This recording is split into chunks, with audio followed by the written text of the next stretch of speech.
Ces portiques marquent l'entrée du royaume des ninjas, guerriers espions du Japon ancien. La ville d'Iga était autrefois le berceau de cette tradition mystérieuse, essentiellement transmise oralement. Mais si vous pensez que les ninjas n'existent plus, détrompez-vous.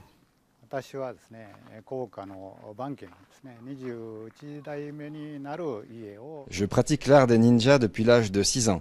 C'est le maître Masazo Ishida qui me l'a enseigné et lorsque j'ai atteint l'âge de 18 ans, il m'a nommé 21e ninja du clan Ban, faction de Koka. Le décompte n'est pas forcément exact car il n'a jamais été officiel et cette faction remonte au guerrier Ban Harima no Kami il y a 500 ans. Beaucoup considèrent Jinichi Kawakami comme le dernier ninja du Japon. À 63 ans, cet ancien ingénieur n'a jamais cessé de pratiquer le ninjutsu, l'art des ninjas, et l'enseigne depuis 10 ans. Il a appris à grimper au mur, à maîtriser les explosifs, à endurer la faim, la soif, et s'est même exercé à percevoir le bruit d'une aiguille tombée sur le sol. Lancer des étoiles en acier et pratiquer les arts martiaux, c'est une toute petite partie du ninjutsu. Un bon ninja doit parfaitement connaître son environnement et maîtriser un ensemble exhaustif de techniques de survie.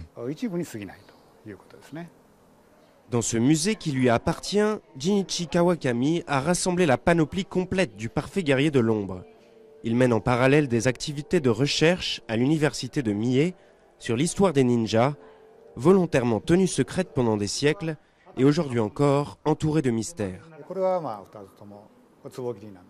Regardez par exemple ces deux crochets particulièrement tranchants. Ils étaient utilisés pour creuser un trou dans un mur afin d'y passer la main et ouvrir une porte de l'intérieur. Jinichi Kawakami n'a pas engagé d'apprenti et sera certainement le dernier ninja de sa lignée.